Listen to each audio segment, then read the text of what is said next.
here. Oh, look who's here. Mr. Lester. Yay. Hey. Councilman Howard, you gonna take a seat? Or you gonna Sit up here or down here? yeah, right down there. Good. Hey, Mr. Howard, you were at the same function today with the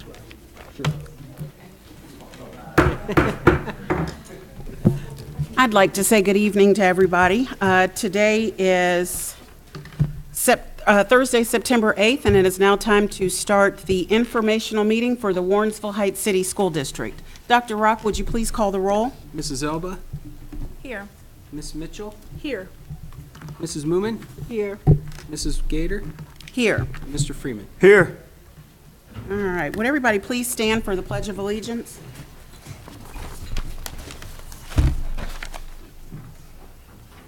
Pledge allegiance to the flag of the United States of America and to the republic for which it stands, one nation, under God, indivisible, with liberty and justice for all.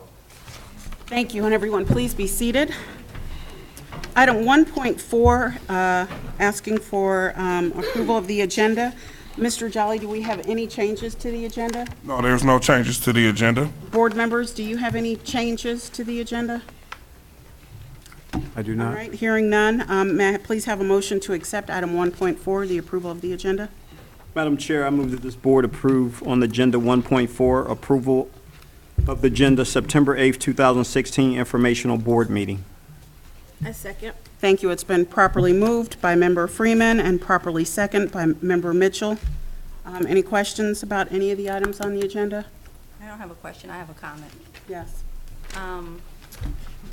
I did not have any chance to review this since we just received it yesterday at 4:30, and just based on our board policy, we should have received at least 3 days in the mail in advance, so I'm going to have a lot of questions tonight. So let me just say this. The agenda is always ready that Friday before the meeting. Everybody knows that. Okay, well, my email said it was just live yesterday, so I'm going to have a lot of questions, and based on the That's fine. policy. You're entitled to the questions. But so the board members are clear, the agenda, we can start previewing the draft as early as that Friday before the meeting. So questions can be asked well in advance, whether it goes live or not. I do want to add, I did send board notes on Sunday. I know I actually sent them on Friday, so I did send board notes. It was an overview of the agenda. I did give notes. And some things were removed off the agenda from Friday based on further research and making sure that all procedures and protocols were followed. So I did send Friday afternoon board notes to the board. Does everybody get the board notes and everybody understands that that's what Mr. Jolly is doing when he's sending out his weekly updates? He's including rationalizations for all of the board members on what's on the agenda. So just want to make sure everybody's clear. All right, so item 1.4, we had a Need a second. moved and second. No other questions or comments? Dr. Rock, would you please call the roll? Miss Mitchell, Here. Mrs. Moomin, Yes. Mrs. Elba, No. Mr. Freeman, Yes. Mrs. Gator. Yes. Yeah. Motion passed 4-1. 1.5, approval of the minutes. I'm looking for a motion to approve the minutes from July 14th and July 28th. May I have a motion? Madam Chair, I move that this board approve of the agenda 1.5, approval of the minutes. Approval of following minutes, July 14th, 2016, the informational meeting, July 28th, 2016, the regular meeting. Second. Thank you. It's been properly moved by Member Freeman, properly second by Member Mitchell. Any questions or comments? Hearing none, Dr. Rock, would you please call the roll? Mrs. Moomin, Yes. Mrs. Elba, Yes. Miss Mitchell, Yes. Mr. Freeman, Yes. Mrs. Gator. Yes, motion passed 5-0. This time we have public participation. Do we have any cards today? Yes, we do. We have Andrea Mitchell. Okay. Councilwoman Mitchell, come on down. We will allow you 3 minutes to say what you'd like to say. Thank you. Hi, I just wanted to, it's just two comments. One is, last week was personally a very trying week for me, and I went to the football game, as I did the week before. And I want to say, I am so thoroughly impressed with our students, with the turnout at the game. It's intergenerational, it's energetic, it's what you see when you go other places. And because my daughter went to Notre Dame Cathedral Latin, you always saw a crowd like that. But seeing that at home means so much, seeing the little ones and people who were boosters who come back, and the excitement, and seeing the team kick butt, and seeing the band kick butt, and seeing the cheerleaders kick butt. It's very exciting, and I just wanted to be on the record saying that. And also at the Labor Day parade, after the parade in the park, I have to compliment our band. I don't think you understand. They were in position, stoic, just really in their position. And then the Cardinals from Shaw came over, and an ambush is a word for a group of tigers. So our ambush was under the trees in the shade at attention. And then the Cardinals, a conclave of Cardinals, just came over and started playing their instruments, large numbers and all. But when our strong ambush of tigers played, even the Shaw alumni gave them props. They played about 3 songs, and then the conclave had to fly away. Because the ambush was on. And I'm telling you, it was amazing. It was simply amazing. Our ambush of tiger band members were phenomenal. And all tributes and kudos goes to every single one who had a child in the band, every single one who helps with the band, every single one who's all in, because this is amazing. It's a good feeling as a former band member to see that. And the final thing is, in light of the Colin Kaepernick stuff that's going on, I don't know how many of us have read the 3rd stanza of the national anthem, but it basically surmises that slaves need to stay where they are. To sing something like that doesn't lift anyone up, but to lift every voice and sing is a wonderful thing, and I would ask if we can consider singing the Negro National Anthem at our events, because it's positive for everyone. Thank you. Thank you very much, Constable Mitchell, for your kudos to the band. We definitely will take your recommendation into consideration. And I just want to say thank you for your, for coming to the games. I know we've sat a couple of times together. The games are exciting. Everybody has something good to say about the band. And for those of you that were at the Orange game, Orange came with 5 busloads of band members. And our little band blew them out. I mean, it was phenomenal. So thank you again for coming, and thank you for your comments. And if you would just make sure that Mr. Keaton gets his proper kudos on behalf of Councilwoman Mitchell. Thank you. Any other cards today? Nope. All right, thank you. Item 1.7, we have a presentation from Jackie Thompson. She's going to go over a nutritional standards report. So come on down, Jackie, the floor is yours. What's her position? Jackie is our cafeteria supervisor, food service supervisor, excuse me. You're fine? Yes, that's great.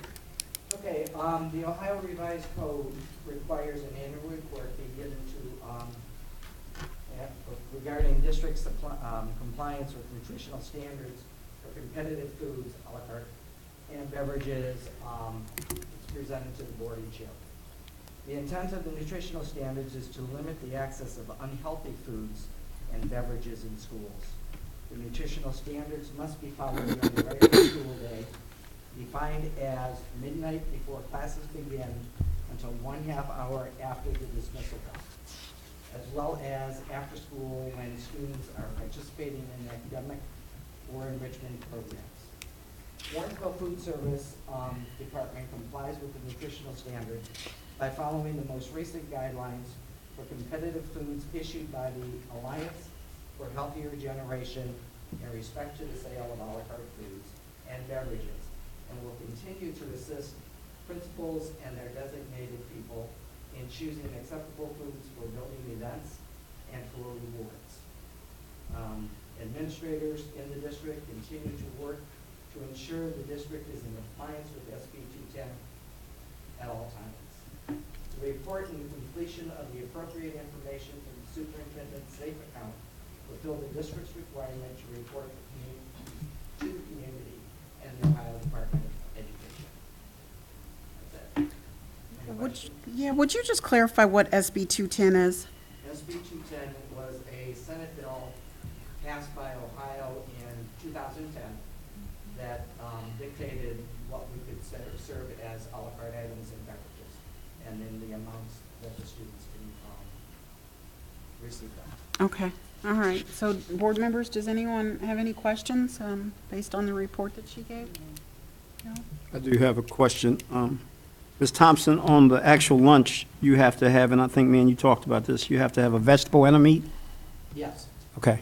There's 5 components to a lunch: grain, protein, it can be meat, peanut butter, cheese, vegetable, fruit, and milk. Okay. And that's what we're serving our scholars, right? Right. The students have a choice of any 3 of those 5, and a fruit or a vegetable must be included on their plate for us to get reimbursement for the meal. And then as far as the breakfast, we're still serving free breakfasts, right? Correct. And they also have, there's requirements there also for so many grains per week. Okay. And a fruit, and 2 fruits and a milk.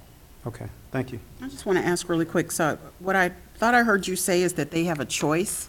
Right. So every day when they go through the line, it's not just chicken nuggets, they've got chicken nuggets and something else? No, we have Barbecue student chicken choices sometimes. every day Right. Okay. at each building. Okay, very good. We have 4 or 5. Oh, great. Okay, sounds good.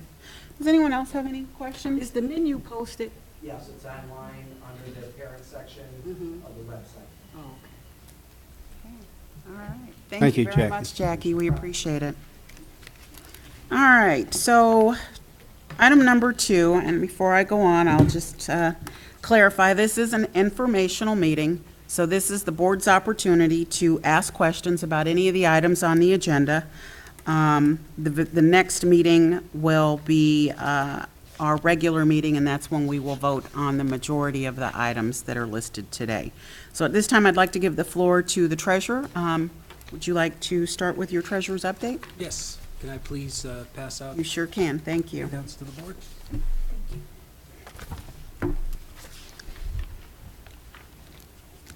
Thank you. Thank you.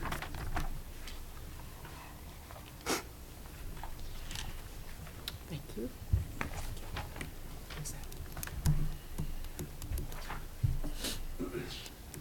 Okay, for my update tonight, what I wanted to do is review, is it okay if I sit? Yes, that's fine. Is to review the process for the budget process.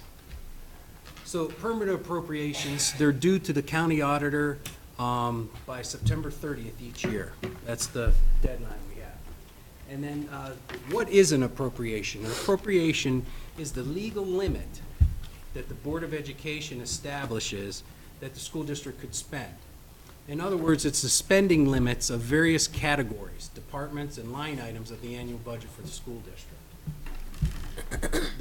The planning process itself is an operating plan that allocates resources on the basis of identified goals and needs of the educational program. And it requires input from all of the departments of the district. So you put all of these pieces together, it flows up the leadership chart, and then we come out, and that completes the budget for the whole year. So there's a lot of moving pieces and pieces to the budget itself. Permanent appropriations include principal building budgets, budgets for the Business Affairs Department, and in the Business Affairs Department, then that's subdivided. There's transportation, maintenance, food services, curriculum, there's a budget for that, transportation, food services, and then also our payroll, the staffing for the whole district. And again, all of this reports up the chain of command. Budgets are built from historical trends, historical data and spending trends, current information. We may have current information knowing that we need this year and it's a non-recurring item. Cost-based items that are based on the number of enrollment. So if you know you're gonna get something, you have to pay, or like one budget item for us on the revenue side is the casino revenue. We get $51 per student. So when you're budgeting that, we take our enrollment times it by $51, that's our projected revenue. So that's a good example on, there's ones that are, it's cost based on the enrollment. Anticipated improvements, Mr. Folkman can attest to that, you know, where we anticipate improvements that we have to make to buildings and facilities. And then also, we have to try to plan for unanticipated expenditures. So sometimes you need to put a little bit of a cushion into your budget for that.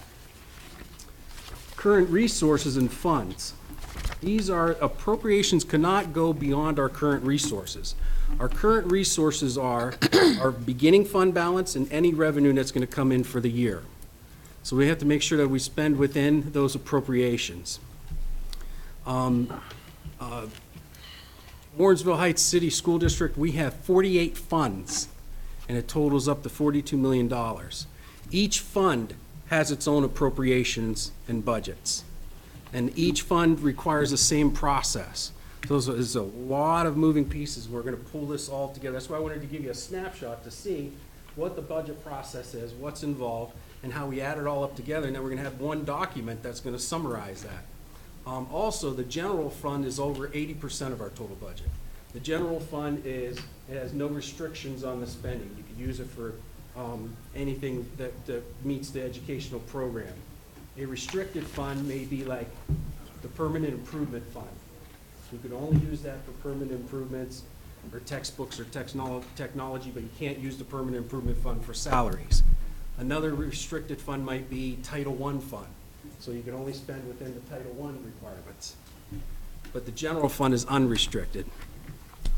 And then the appropriations then are compared to the available resources. And we make sure that the spending does not exceed the resources. And then the document is submitted to the county auditor. And then what we do is we get the key letter that we get from the county auditor is that we do not exceed our resources. And that's what the auditors come in and attest us for every year. And then September 22nd is when the board will approve the permanent appropriations. So I want to just review the process. We're in the process of that.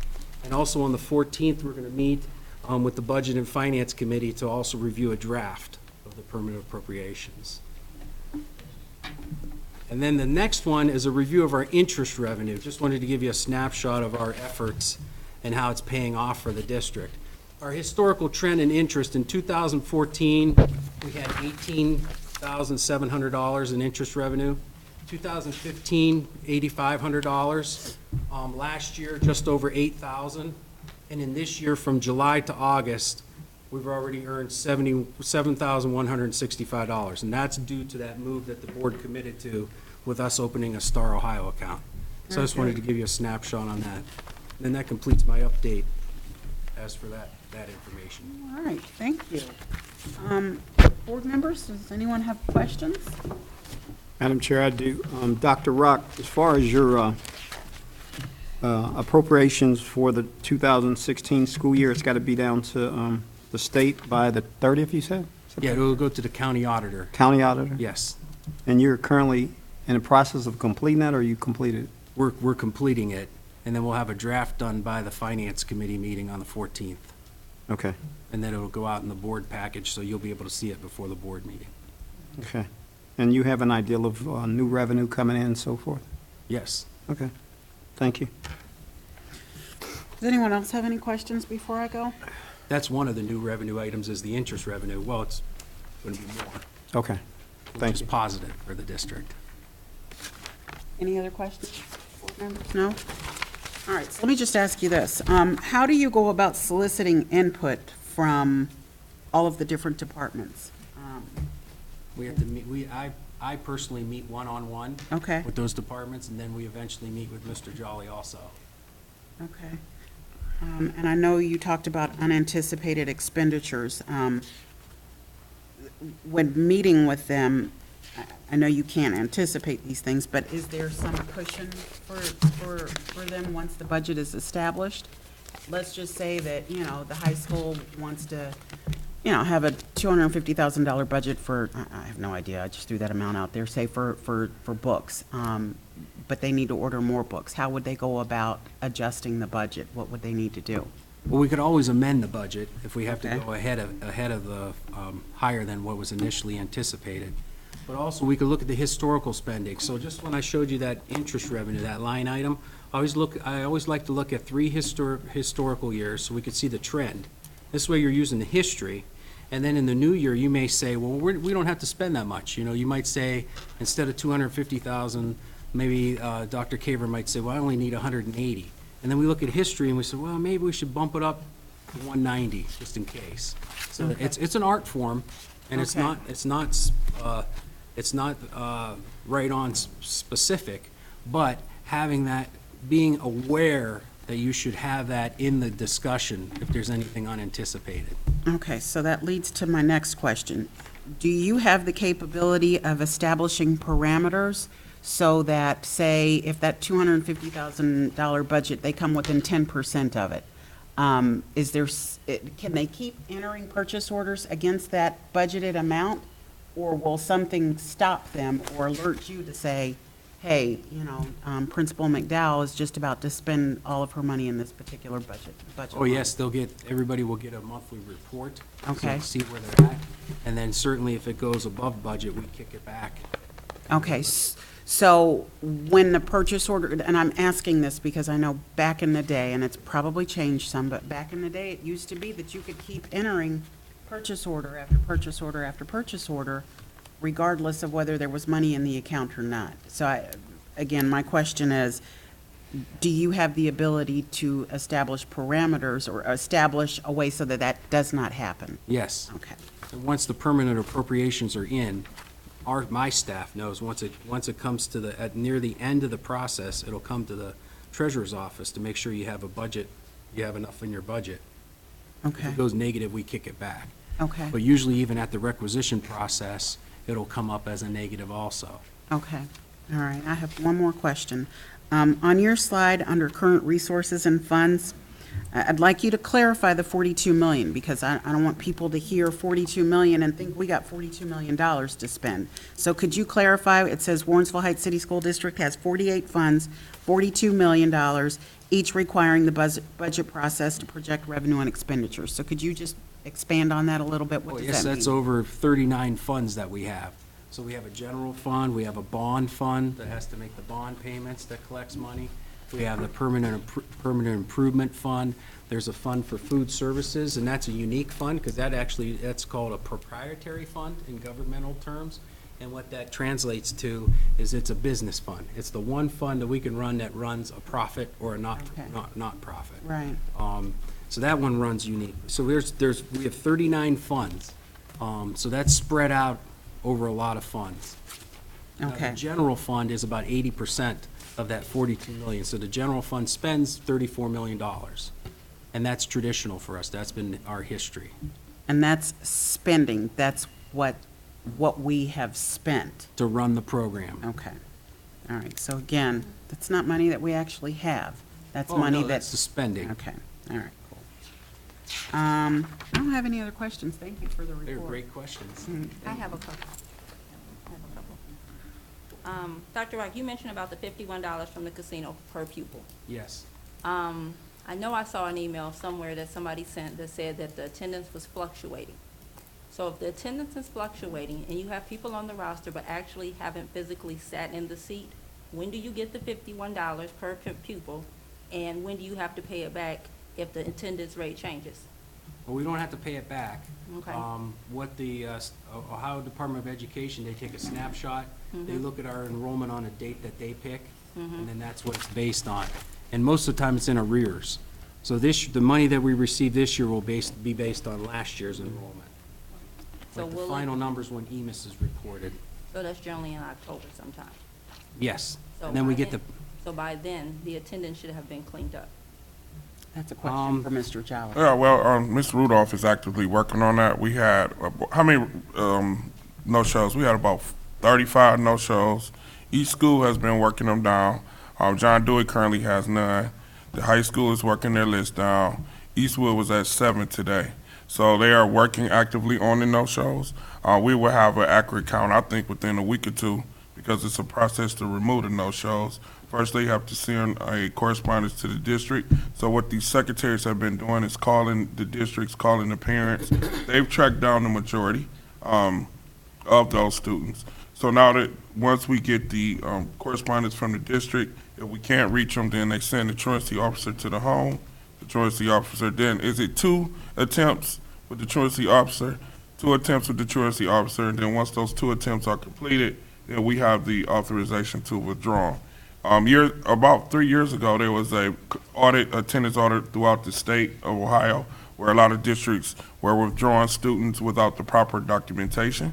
So we have to take these extra steps to ensure that if we get audited, that we have all the paperwork in tune. But we have identified the no-shows. We run a report, county run it on a weekly basis. I review the report early to see who the no-shows are. So we can go on our computer, start on August 22nd, see how many people have been absent consecutively from that date, and that's where we draw the list from. So hopefully, I believe that our list will be clear this year, as clear as it's been in a long time, because we started on it after the first 5 days. Okay. So, I'm sorry, give me you can have the floor in 1 minute. So, to just kind of clarify then, because your initial question dealt with the number of students as it pertained to Dr. Rock. Yes. It's not affecting it at this point. No, it's in No, arrears. It won't affect it until October.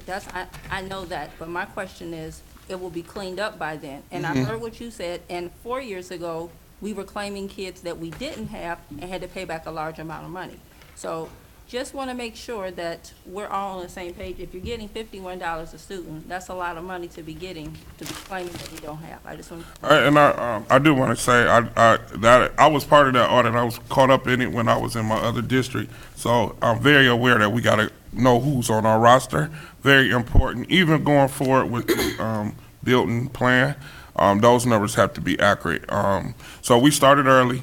We do identify that there's been issues in the past, and that's why we started in day one. I do want to give kudos to all the building secretaries because they've taken a very active role in trying to clear these up. And I'll add also, too, we're looking at the state fund reports, Mr. Jolly and I, we look to see, because it lags. It lags in their formulas, the enrollment numbers that they use. So in conjunction with that, we look at the numbers because our funding comes in based on the enrollment. So we have to make sure our enrollment matches what the state has. So that's what really got us on really paying close attention, because if the numbers are not accurate, we will not receive the amount of money that we supposed to receive from the state, because our Infinite Campus reflects a different number that's reporting to the state. So that is another reason why we are very active in looking at the students who go to charter schools, who are going to, who using the different vouchers that exist, the scholarship program, so that we have an accurate number. To do this, Mrs. Rudolph's role was to create it to do this because in the past, as Ms. Elba mentioned before, we had a lot of students who were just, we didn't know. We were carrying students who weren't here. We discovered recently, Ms. Rudolph, we just discovered a student who hadn't been here in 3 years, who was in different places, who showed up to school today to come to school. So we had to deal with it and address it. And we've been discovering those young people and getting the proper documentation so that we can get them off our roll or we educate them, either or. Okay, my second question for you is that, about a month ago on the news, the state had given close to $100 million to the counties in Ohio. Do you know how much of that money that the school district will get from the county? No, that information hasn't come out yet, individually, what's being allocated to the school districts. Now, is they Keep gonna be our eye used for certain things, or will that go into the general fund? The general fund of the Cuyahoga County? Yeah, or is I'll that have to gonna check go in into the that. city-county funds? I'll have to check into that. Okay. So, yeah, if you could look into it and just, you can email us or report to it, include it in the report at the next meeting. That's from funds from the state, right, Mrs. Elba? The state gave the counties in Ohio funding. I'll be curious to hear what you But find out you about can just that. let me know at the next board meeting, because there may be some people in the audience that may want to know, and they don't get to see our emails. I do Okay. have a comment about that. As of the legislative meeting, as of April of this year, Our district was 687. I don't know if it changed, and you can double check it, but our figure off of what Mrs. Elba said was 687, $687,000 They were getting from the county? that we were getting, but, I mean, that's state I would funds. like you to clarify that as the official. yeah, You said you heard yeah. that where, Mr. Freeman? That was from the state legislature. What in month? Columbus. What month? Huh? What month? Oh, April, I'm sorry. Oh. Yeah, if you could just address her. Yes, her- I'll yes. do So I'm clear, because this is first I'm hearing about, this is additional funding that the state is allocating districts? The state gave the counties in Ohio. Uh-huh. It was on the front page of the paper about a month ago. And the counties were distributing it to the schools. They didn't say which schools would get it. It could be private, it could be public, it could be charter, it could be anything. But Okay. I'm just wanting to know, See if we part of it. right. Okay. If we are, how much are we getting of that? And is it funding that's gonna be used for certain things? Because when you get money, sometimes it's only allocated for certain things. Understood. So yeah, if you can find the article, if anyone can find the article. We'll maybe check share into it that. with us, I'm gonna find and it. let us know what you find out. Yes. All right. Were you done, Member Elba? Okay. Before we move on, would you just clarify as far as ADM week is concerned? So, How does that come into play with what you guys are doing now as far as finding so as students? Dr. Rock said, there's no ADM week anymore? Ah, I didn't hear that, Yeah, okay. there's no ADM week anymore. What the state does now is just randomly select a date to verify enrollment, and they do it 3 times a year. So it's just random. Where before the first week in October was ADM week, so that was historically the date that they took the role of the. So now it's important because all the data is live. It's all live. It's not lagging at all. The data is current. So that's the importance of us making sure our roles are clear at all times, because we don't know when the state is going to pull the data. So I just want to share this, and this is recent. This is in the last 2 years. Before that, every first week in October was count week, where every school district made sure every kid came to school, got excuse letters if they were absent to ensure that the enrollment was appropriate. Now it's any time, so it don't matter. They checking it to ensure it. Then the funding cycle, which is happening twice a month, twice a month, is based on the enrollment. So that's why we have been taking a very active role in that. One of the issues I do is, and this is something for policy and legislators, is that kids who go to charter school, so a kid goes to Warrensville, go to a charter school, do not have to prove any residency at the charter school. They go with anything, and then we are the district of residency for them, and then their money goes with the student. So that's another issue, and I spoke to that because it's like $4 million that went out. But again, the pupil personnel department is verifying that when kids go to the charter schools, I can give you an instance recently where we are transporting students from daycares, and their address wasn't a Warrensville address. It was a Cleveland address. So that's when we get that information, that's what Ms. Rudolph and her team does, is go verify, are we responsible for that student? And then we found out there was 2 students that we weren't supposed to be transporting, but we were. So this is very intricate work. It's hard for us to get kids the money back from a student. So when a kid leaves, they take the money, but it's hard for us to prove that the kid is not a Warrensville resident, which affects our budget. So it only affects inner ring suburbs. So I want to share that because it's not a real concern of other districts, because they don't have a big influx of people going to charter schools. But the inner ring suburbs, there's 17 of them, we're charter schools and voucher programs. This is a big problem. Cleveland Heights is going through this issue right now. We're trying to recoup the kids who left, that moved out of Cleveland Heights, but Cleveland Heights is still responsible for the students. So they're going through it, we're going through it, all the inner rings, the same issue. Okay, all right, and one final thing, the ESC, they're still helping us with cleaning up what part of our database? So the ESC is our EMIS input. They put the EMIS in, they identify and flag issues with our EMIS. That is reported to Ms. Rudolph, who then goes to different entities in our district to solve the issue. The ESC is monitoring to ensure that we have the appropriate reporting in, and they're monitoring to make sure it's accurate. So one of the issues we had in the past is that people were putting it in, but it wasn't accurate data, which results in bad information being reported to the state. We're still working through that because, again, we just made the transition. So now the ESC gets the reports from the state. They input the data that we provide them. If there's an issue, Ms. Rudolph is informed. She goes to the appropriate person, or she does it herself. It puts the right data in, they verify it, it goes to the state. So that's the process, and I think that process will make sure that we got clean data. Okay, all right. Thank you very much. And if I could just add something on there, because this is a great way to segue into this, is on our state funding, since we're talking about state funding and enrollment, the formula with the state is very complicated. If you wanted to simplify it, it's number of students times $6,000 gives you your funding, okay? But there's 3 options that could happen. So like if you did that for us, it wouldn't come up to the right number, okay? That's because we are on the guarantee. So when they made changes in law, every 2 years, the state funding's pretty much changed through my whole career. So I've seen it change 6 times now so far. Every 2 years, there's a different formula they're doing. But they're back to this formula by the student, okay?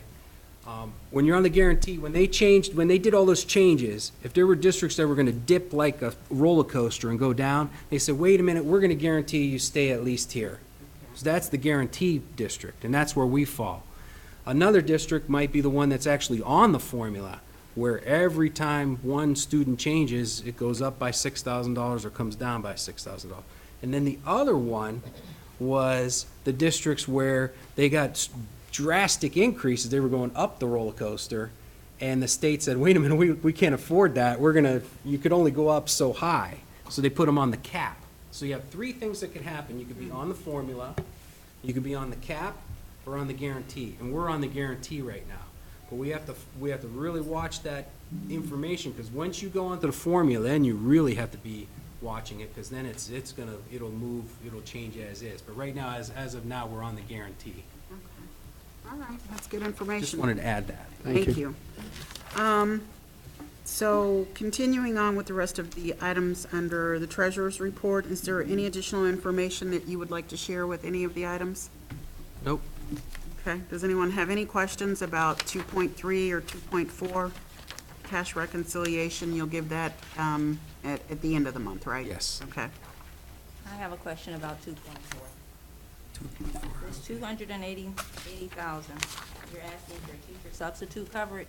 What Yes. was the amount spent last year? From my understanding, last year, it exceeded the amount, whatever that was requested. So what was it last year, do you It know? was $279,000.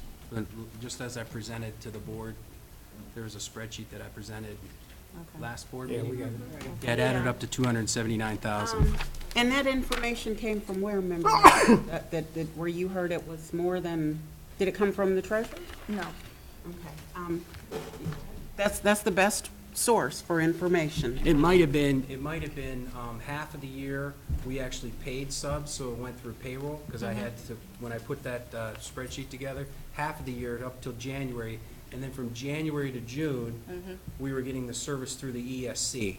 So that was the first time you were signing up with them. I wasn't here, but you could have, maybe did a purchase order for an estimate, and then you had to adjust it. So that could have been why it could have exceeded, correct? Yeah. Mm, But That's it- what I thought. Okay. Even if you exceeded, you did a resolution to increase it, So what was the total cost last year? 279,000. Two something, Now, okay. I have a question.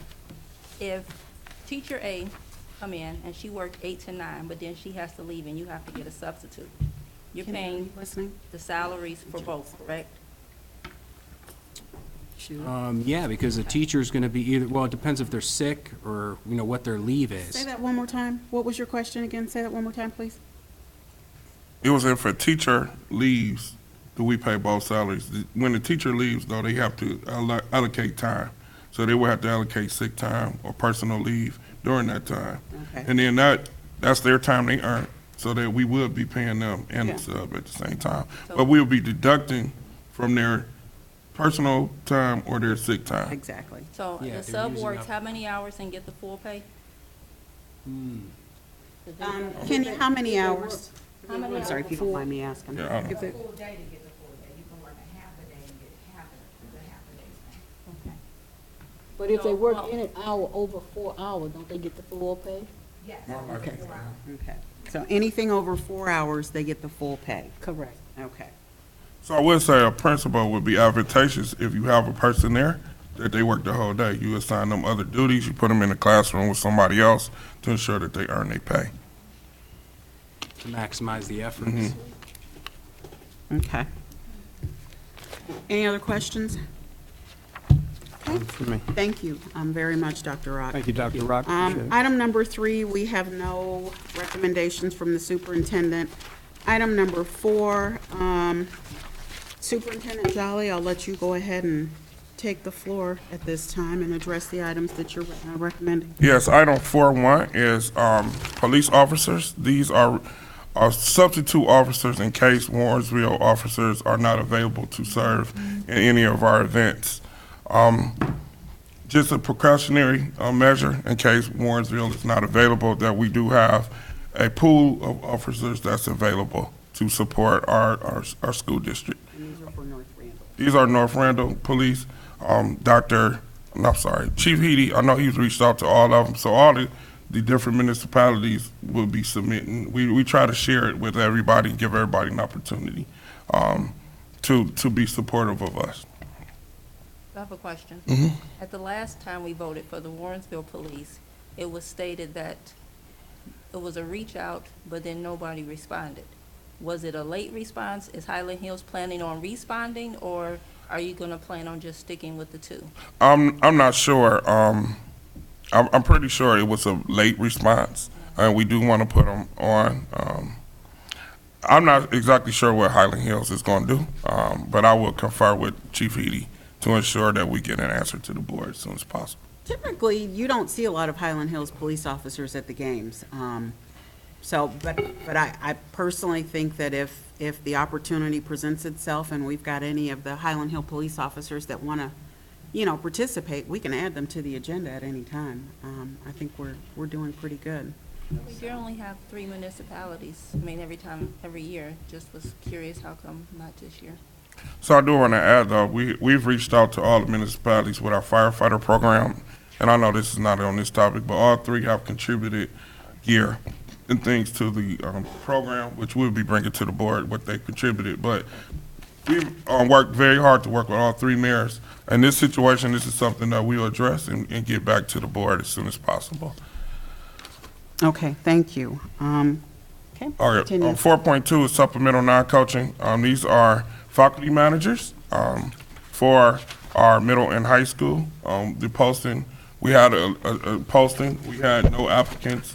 Then we received 2 applicants, Mr. Derek McFarland and Carl McCauley. Under policy 3120, we had to employ them to start because we don't have faculty managers. Let me give you the exact one.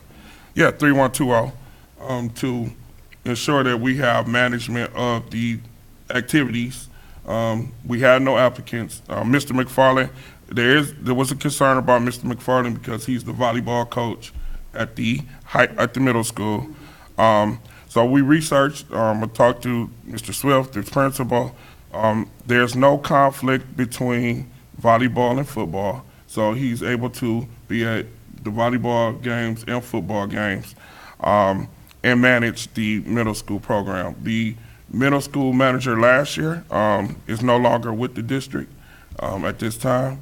And again, at the high school level, we had no applicants. And Ms. Coley, who is a retired teacher in the a retired teacher from the district and has served in this capacity for a number of years, is currently upon board, is working until board is approved. So this was posted internally and externally, since you didn't get any applicants internally? Ms. Hunt, was it internal and external?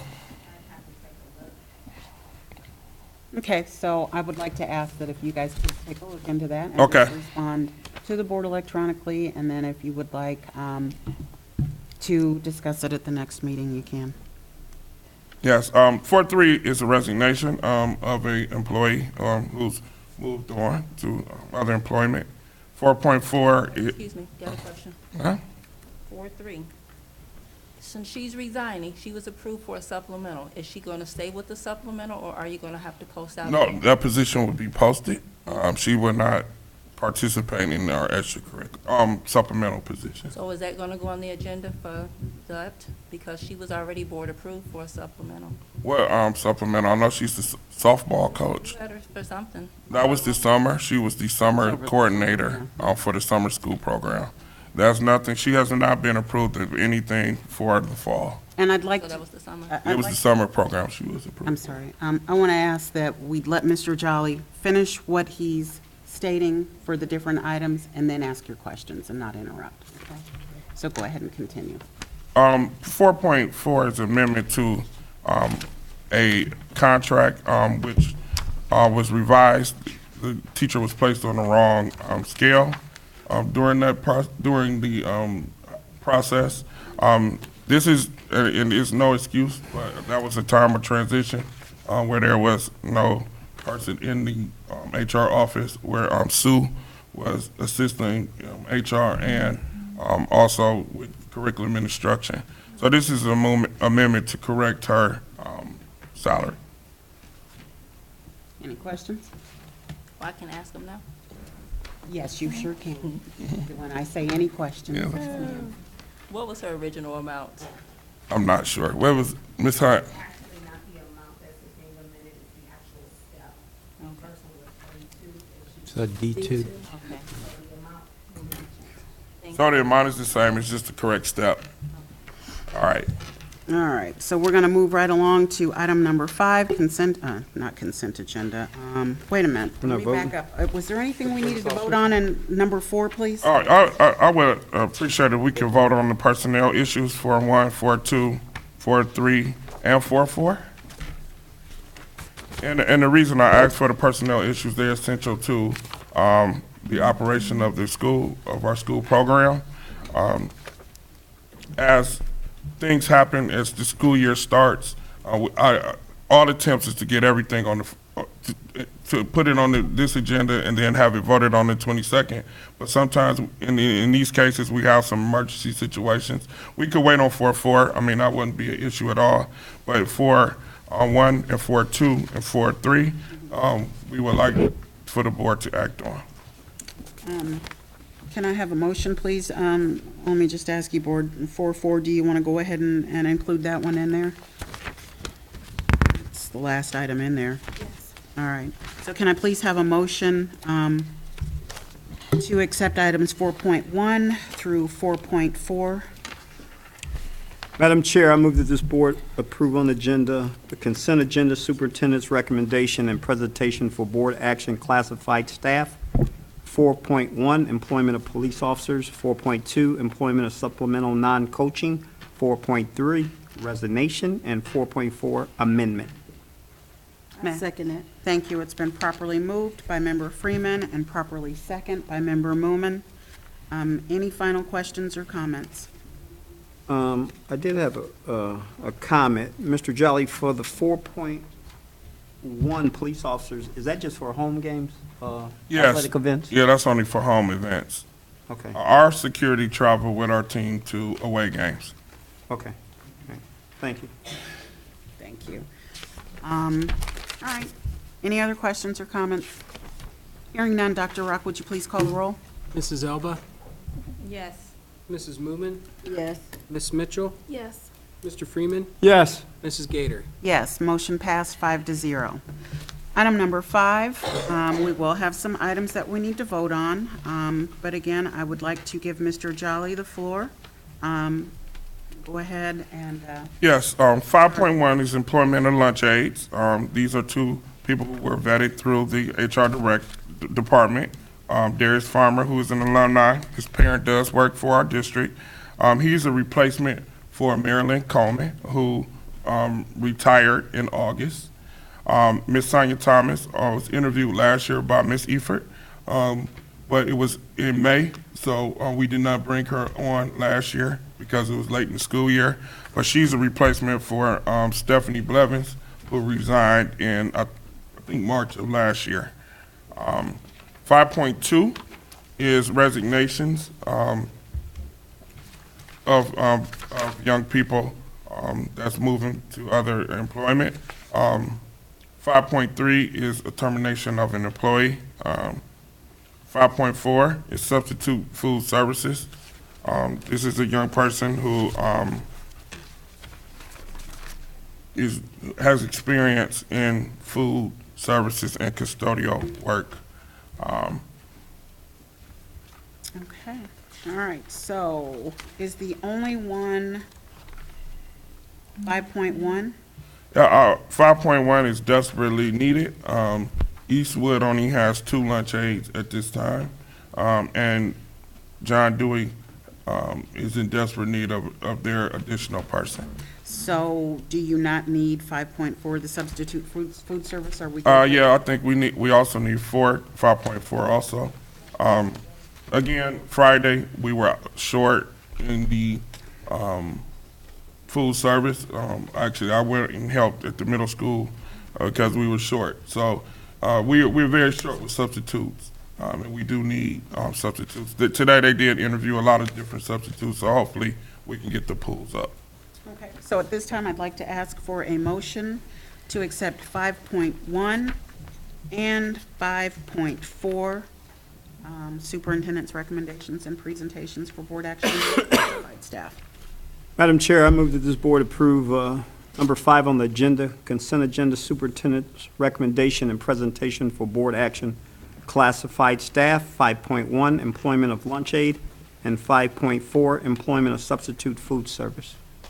Second. Thank you. It's been properly moved by Member Freeman and properly second by Member Mitchell. Any questions or comments about any of these recommendations? Hearing none, Dr. Rock, would you please call the roll? Ms. Mitchell, Yes. Mrs. Moomin, Yes. Mrs. Elba, Yes. Mr. Freeman, Yes. Mrs. Gator. Yes. Motion passed 5-0. Mr. Jolly, can we please get a date for 5-4, please? 5.4? Okay. Hold on 1 minute, Mr. Jolly. what's Yeah, the issue? that's, The start 5.4 date? should be September 11th. I wrote that on my paper. Thank you. It should be September 11th, 2016. September 11th. Yes, Thank that you. should be the start date. Until So if we can just make sure Alicia captures that. June 1st? I'm sorry? No, food service through June 2nd, the last day of school. Substitute students. food service? Mhm. Through June 2nd, the last day of school. Okay. So June 2nd, 2017. All right. Item number 6, I got consent, a question on 5. we're finished with, did we not do 5? Did Was not that, 5-2 and 5-3. well, we voted though. No, we just voted on 5-1 and 5-4. Okay, but I did ask if you had questions, but go right ahead, ask your questions. Okay, the people that left in July, was there a reason that we're just now getting them in September? No, there's no reason, And none at all. another thing, 5-3 determination, did they ask for a meeting with the board, or, No, they haven't asked for a meeting with the board. They haven't corresponded at all with us, so no meeting with the board. thank you, If they did, we would bring it to the board. thank you. All right. Okay. Item number 6, consent agenda, superintendent's recommendations and presentations for personnel programs. Again, we will have some things that we need to vote on. So go ahead, Mr. Jolly, the floor is yours. 6.1 is OSBA resolution. This is to approve the resolution with OSBA for mileage and travel reimbursements for our board members. I can speak to Okay, that one a Ms. little Ellis. bit. So, Ms. as you know, board members, I was part of the Achievers Assessment Survey Group.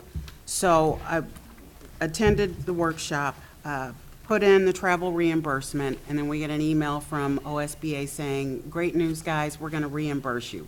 So since the check has already been made to me, OSBA is going to send a check to the district to reimburse us for the travel. So this was something that OSBA said we could do to make sure that there's no issues with the fact that they're reimbursing us. Okay?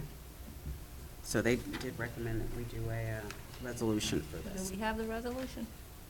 Yeah, it's right here, it's part of the Yeah. attachment. And that's for in the future, too, if there's any future committee groups that you have to go to. Would you like to see? Yeah, I do. You don't have your iPad with you? No. Would you just hand that, please? That's fine. She can take that one, and No, that was an extra copy, you're fine. we have our iPads with us, so we can follow along on our iPad. I like hard copies. Okay.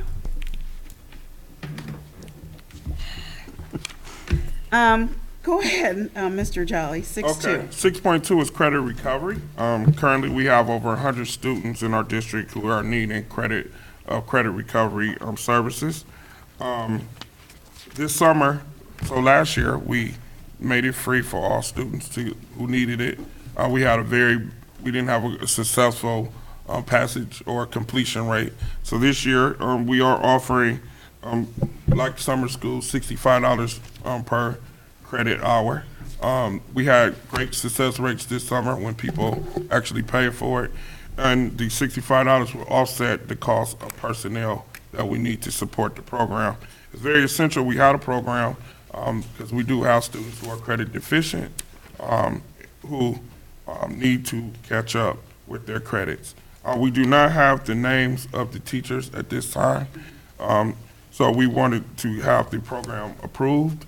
And then we'll move forward with the teachers at the next meeting. 6.3 is dancing classrooms. We used dancing classrooms last year. It is a program for social development program at our STEAM festivals last year. Our students, it brings art to life, allows students to make learning meaningful. The cost is $12,000, but there was a $6,000 grant that offset the cost. It'll be for 4 classrooms at Eastwood, grades 4 and 5. There's no start date on here, but it would start the week of September 26 through December 2016. Through the end of December, so. Yeah, through December, we say December 31st, 2016, even though our last day of school is December the 16th. December the 16th. Okay, thank you. But this was a program that we found was very, it helped our students be engaged in learning. 6.4 is an amendment, updates to our student parent handbook. There were 2 updates in it. The principals' names were changed from the principals last year to the new principals. And then also in fraction 5 on page 43, it's moved from a level 1 to a level 2. That infraction dealt with tobacco, use of tobacco, black and milds, and so forth. Not marijuana. No, nothing, no drugs or anything. It's tobacco. Okay. 6.5 is agreement with the Cleveland Hearing and Speech Center. This agreement is to provide interpretive services for students whose IEP allocate those. 6.6 is the Literacy Cooperative Agreement. This program in conjunction with John Carroll, who trains our young people to tutor our John Dewey students in grades 1 to 3. Last year, we had 10 students involved in the program. The data, 100% of the students who participated in the program showed growth from fall to spring on our NWA, and 1 student showed 3 years worth of growth. Wow. So these are basically our seniors. So this year, we want to incorporate juniors so that we don't have to incorporate the cost of retraining all the students again. So this year we have to retrain everybody because they were all seniors in the program. So the cost is the site coordinator, so we have to have a site coordinator, the tutor and the trainer, and the supporting materials, which are 180 books, and this is paid out of our Title I, which supports increasing of literacy. 6.7 is ProCare therapy. This is a replacement for North Coast Therapy. Once we contracted with North Coast Therapy, they indicated that they could not fulfill the contract, so we had to go out and seek another company to provide the services. PSI affiliates 6.8 is our nurses. Board Member Elbert brought a great point last year about us not having full nurse coverage the entire day. There was an incident at the high school where a student was ill before the nurse got here, which was at 9 o'clock. The student was ill at 8 o'clock, so we had to call ambulance and so forth to help the child. So now we have extended the services so that the services start when kids come. So the nurses are here at 8 and are here for the entire day. So that's an increase of $31,000. But again, this increase, it's really $10,000 a year. It's a 3-year agreement, but it provides coverage for our students from our nurses from the time school starts to the time school ends. And then 6.9 is delegate training. That's Dr. Rock. Yes. Describe that.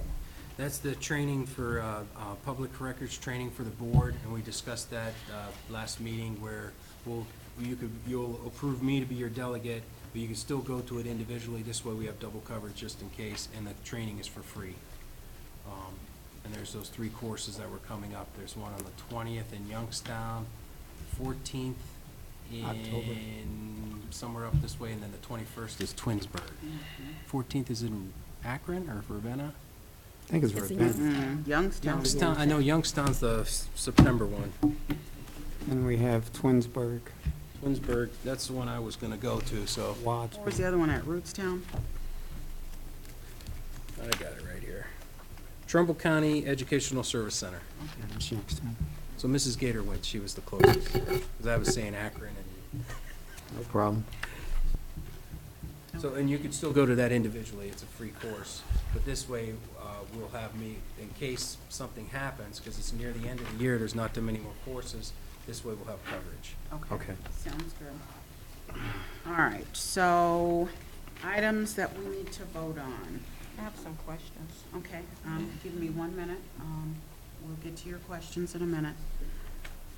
Item number 6.1. 6.1, 6.2. 6.2, 6.3. and 6.3, is that it? That's it, yes. All right, so I will first ask for a motion to accept item 6.1.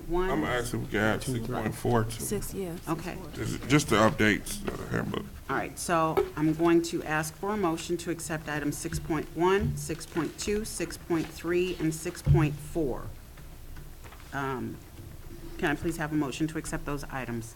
Madam Chair, I move that this board approve number 6 on our agenda, consent agenda, superintendent's recommendation and presentations for personnel and programs, 6.1, 6.2, 6.4, 6.3 and 6.4.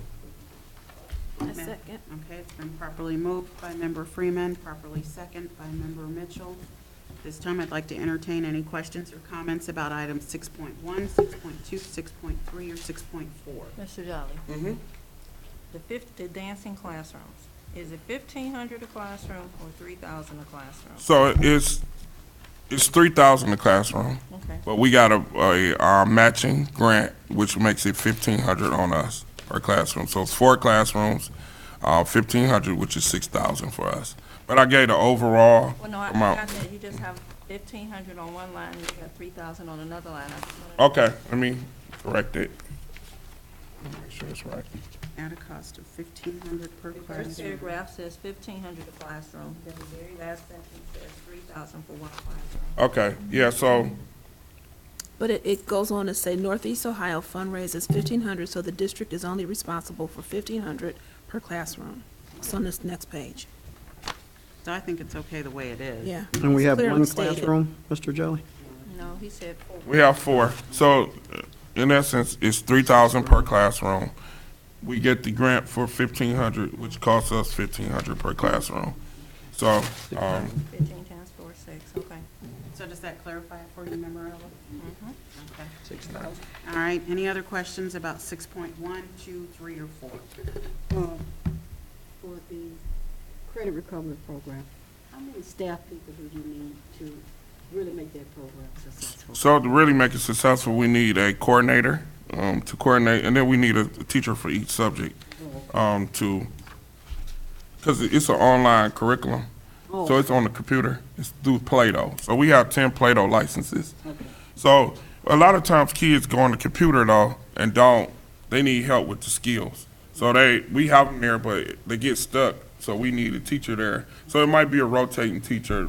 One day might be English day, one day might be math day. But we gotta have a teacher there to help them when they're on the computer. Okay. I have a question about that. These are all 12th graders. 12th graders are priority. So we start with 12th graders, but if they don't fill the licenses, we filter it down.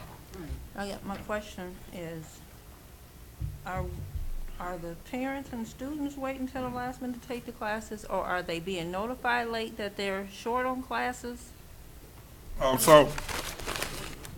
So the part of the guidance counseling process should be when you fail a class, you should know that you have to repeat it. So the summer program, and this is one of the issues that we had in our district, is that we offered it, we had credit recovery during the day. This was last year, the year before, and we had it after school, but it was free of charge.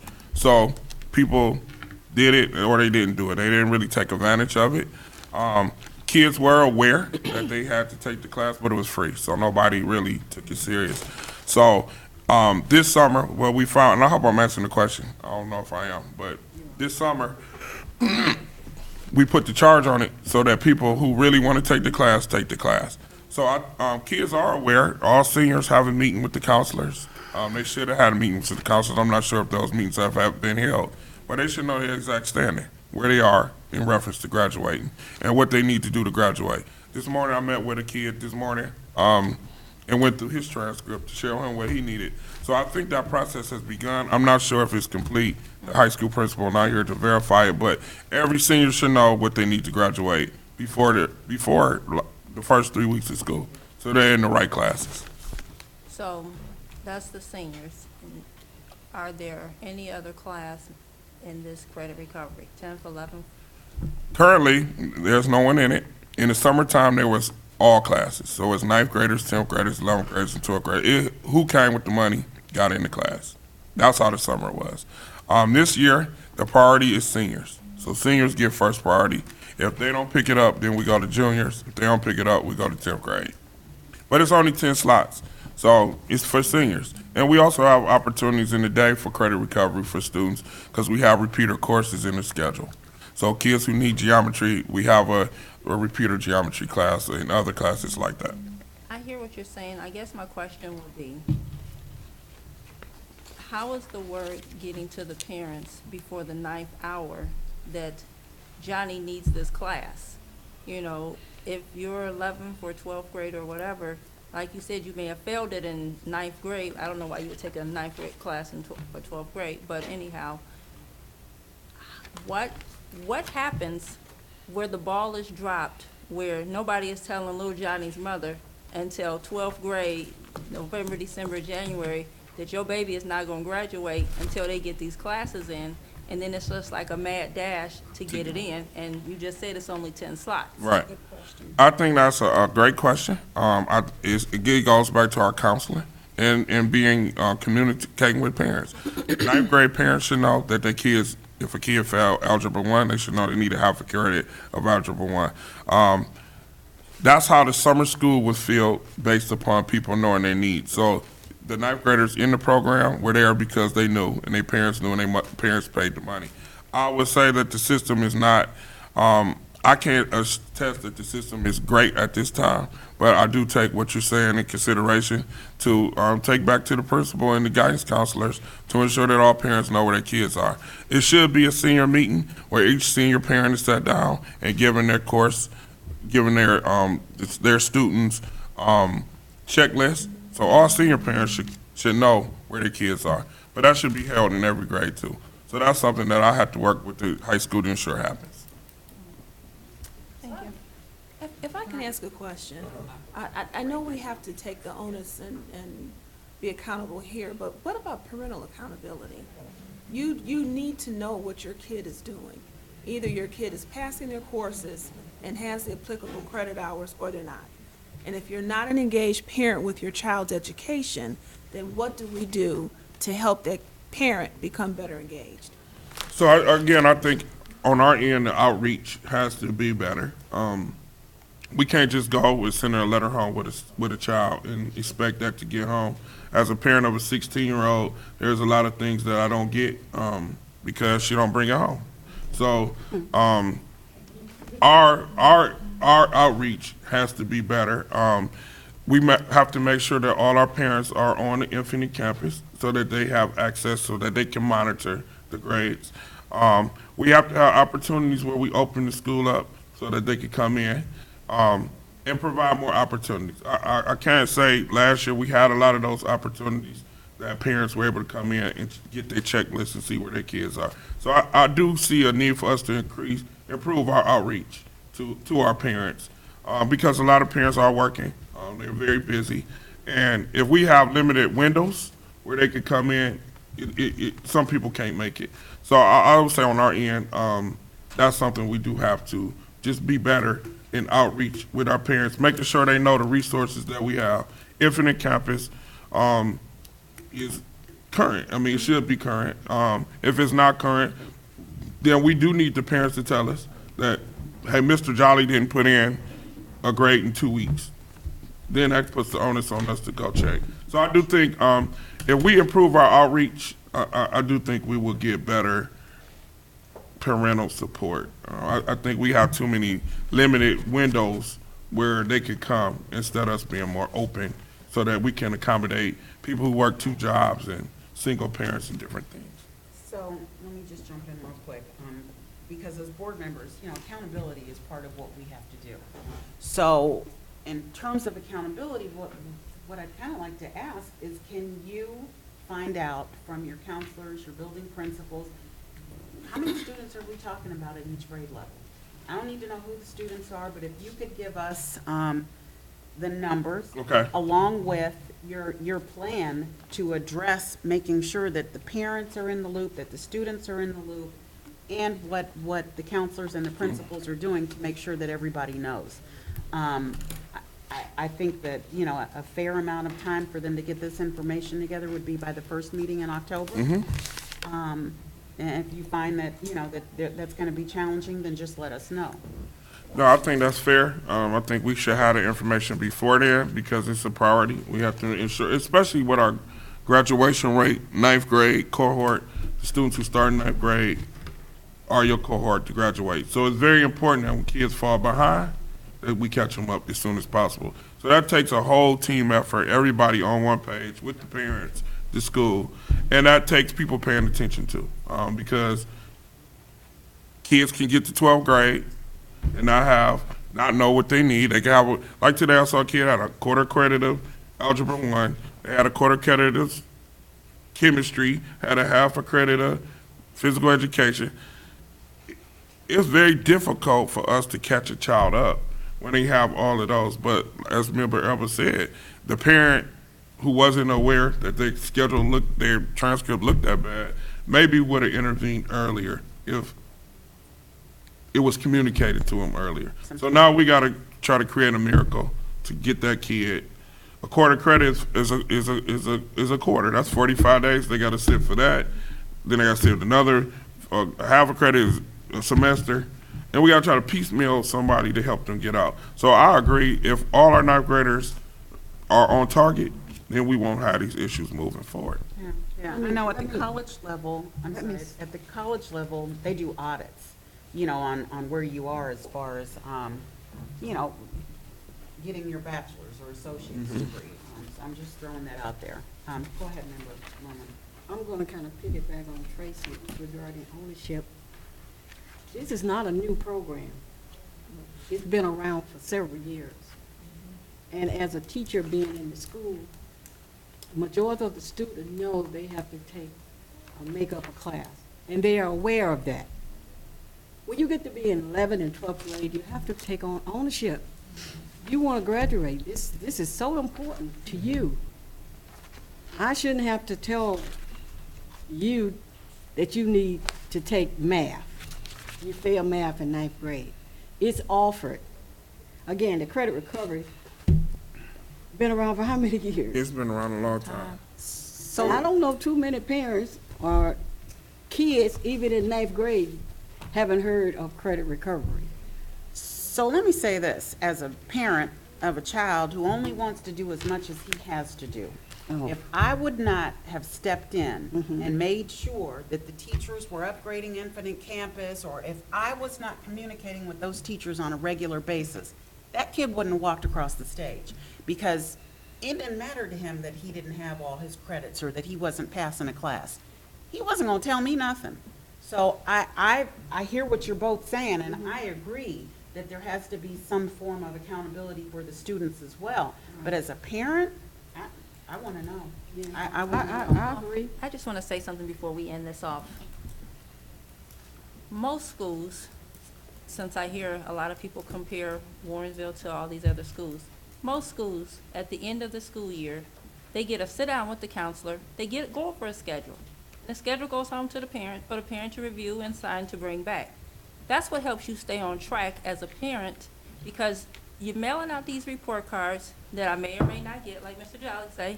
My child may beat me to the mailbox, and they tell me all summer that no report card came. And as far as Warrensville, every teacher doesn't use the Infinite Campus. We heard it at the last board meeting, that everyone doesn't use it. So if teacher 1, 2, and 3 using it, but 4, 5, and 6 is not using it, then that doesn't put the onus on me, because I'm asking what's going on for 4, 5, and 6. I'm just not getting the results. I'm just saying, as a parent, I'm sure nobody wants to wait until 12th grade to find out in January, Miss Elba, your child is not going to graduate because in 9th grade, she didn't pass this, 10th grade or 11th grade, she didn't pass that. Because then my question will be, if I'm here at the school, or you have my phone number, my email, and you're mailing me stuff, why haven't I been told before now? That's all I'm saying. So I'm gonna wrap this up, because I think the best thing to do is to address this by what I'd mentioned before. If you could get that data for us, if you could tell us how many students per grade level are lacking credits, and if you and your staff could come up with an action plan to ensure that parents are getting this information. Yeah, I told, I do. But I think that this would be something good to bring back to the board and open that discussion up, okay? I have a question about 6.4 though. Yes, ma'am. How are we gonna get this information out to the families and the students about the changes, especially with number 5 being revised? It's currently in the handbook. We revised the handbook, so it's revised. The parents, students have the handbook already with the updates in it. Is it possible to have this handbook Is posted it online? Right. Can we get it online? Yeah, we can't put it online. I thought it might be online, but I'll check and make sure it's prominent on the website. So is the handbook good for, it is good for all buildings, right? Yeah, it's the Okay. same handbook for all buildings in the district. All right, so that's another action item. So yeah, we could, you could let us know that when that's done. Okay. That would be great. All right, any other questions on 6.1, 2, 3, or 4? Okay, hearing none. Dr. Rock, can you please call the roll? Mrs. Moomin, Yes. Miss Mitchell, Yes. Mrs. Elba, Yes. Mr. Freeman, Yes. Mrs. Gator. Yes, motion passed 5-0. All right, so, 6.5, 6.6, 6.7, and 6, well, you know what? You said 6.8 is the one that you want? 6.7. 6.7? 6.7, the physical therapy. All right, It was so- already approved with the other company, but we had to. Just a Gotcha. name change. Gotcha. Yeah, just a name change. All right, so let's go ahead and get a motion to accept that one, and then we'll backtrack and address the other items in case anyone has questions. So 6.7, may I please have a motion? Madam Chair, I move that we approve the consent agenda superintendent's recommendation and presentation for personnel and program 6.7 agreement with Pro Care Therapy, Inc. I second. It's been properly moved by Member Freeman and second by Member Mitchell.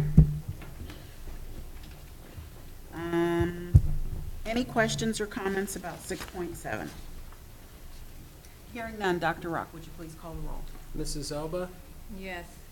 Ms. Mitchell, Yes. Mrs. Moomin, Yes.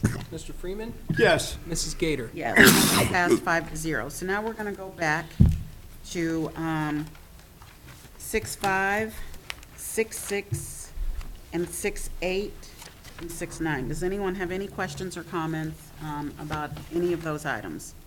I do have a question for you, Mr. Jolly, on 6.8 PSI Affiliates, Inc. Did they give any rationale, or was that just cost of doing business while their prices went up to inflate? It went up because it incorporated an additional hour per day per building. Oh, okay. So it's 4 additional hours per day per building. Okay. That's why the cost increased. Because normally it was 9 a.m.? Yeah, they would start at the high school at 9, and I think John Dewey at 10, and Eastwood at 10. So we moved them to 9 and 8. So Okay. as soon as school start, the nurses here. Okay. Instead of last year, I it got was you. an hour delay. Staggered. Thank you. So I got a quick question, since we're on 6.8. I didn't catch this before. 5.9, amend agenda item 5.9 dated June 26, 2014. That's wrong. Yeah, So, yeah. Right. So, What is it, 2016? Yeah, let me get the correct date. That's,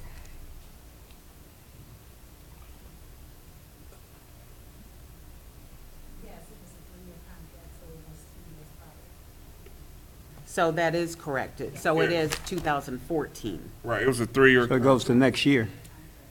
Gotcha. Okay. Thank you for clarifying that. All right, so it's fine the way it is then. Right, Okay. 2017. Thank you. All right, any other questions or comments about any of the items listed? All right, let's move on then. We don't have to vote on anything else, we're done. Item number 7, unfinished business. Committee reports. Do we have any committee reports? I will just state that Budget and Finance, as Dr. Rock said, is going to be meeting on September 14th, which is Wednesday. Yes. I know we have confirmed with Lillian Moore from Highland Hills. We've confirmed with Santanya Jones, who's Mr. a Howard. CPA, and Mr. Howard will be as well. And then Member Mitchell and myself will be serving on that committee, and Mr. Jolly and yourself will be in attendance. Yes. Okay? All right. Any other committee reports? I have a question. Oh, go ahead. I just wanted to remind all board members, and I think you guys already talked to Alicia, our board secretary, for the September 19th ESSA, Every Student Succeeds seminar at Cleveland State on the 19th at 6 to 8. Board Member Mumin, What's going on that day? if you can. I know you know about it, Michelle, but Scheduled. We the, almost scheduled the audit and budget and finance. finance. Okay, gotcha, okay. Dates. that's the 19th, September. All right, And we registered the whole board for the Okay. ESSA. yes. Sounds great. And Member Elba, you had a question? I have a question about the committees. Is everybody aware that when you have a meeting, you have to send a notice out, just like everything else, just like a regular meeting? Because I haven't seen not one notice for all of these. It's in our policy, 0155, and it's also a violation of the Sunshine Law, 121.22. Says that we are supposed to be sending out notices when you're having any type of meeting.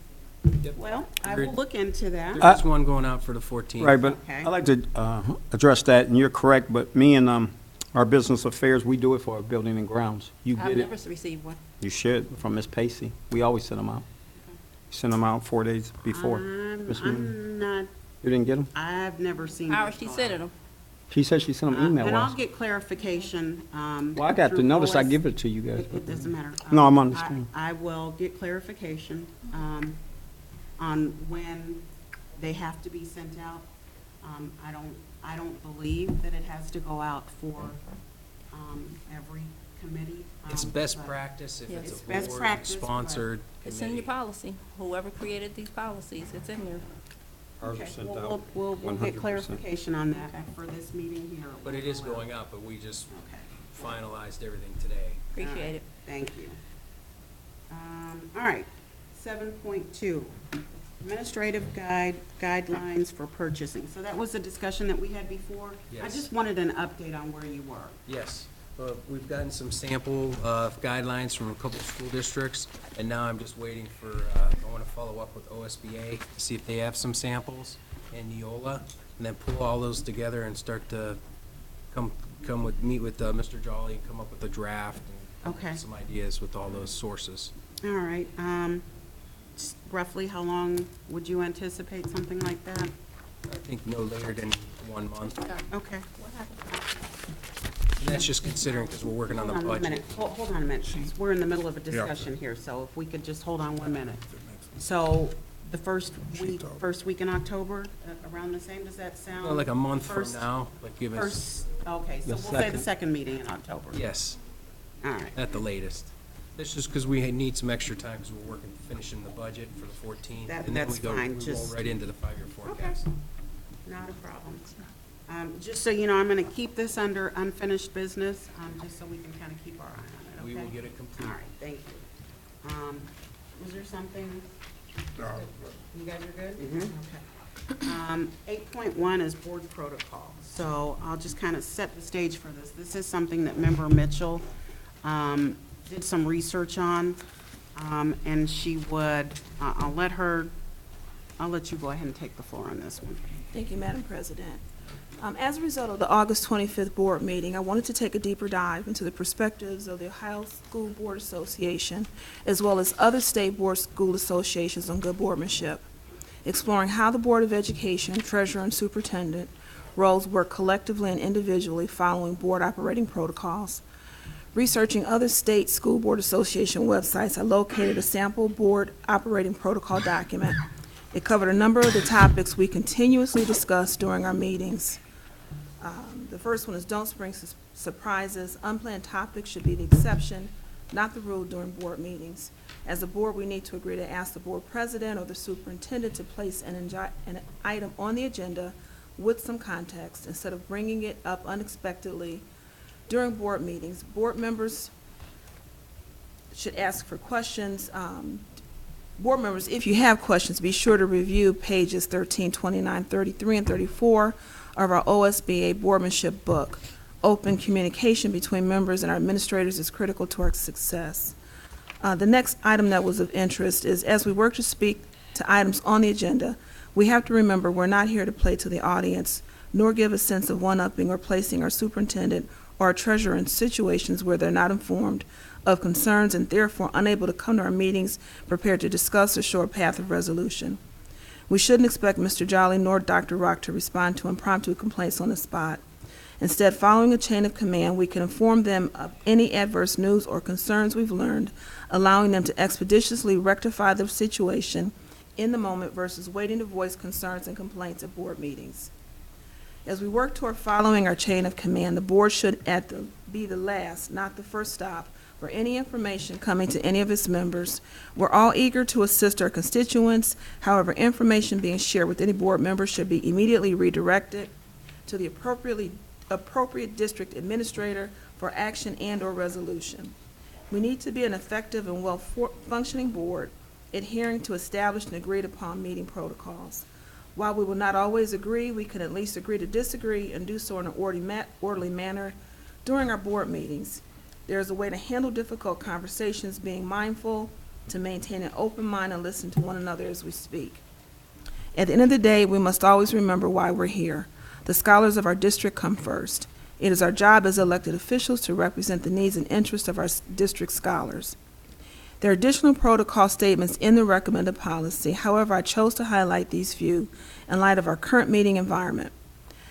The recommended board policy speaks directly to operationalizing and practicing good boardmanship. We have a policy that addresses board ethics, but not one that addresses board protocol and operating policy.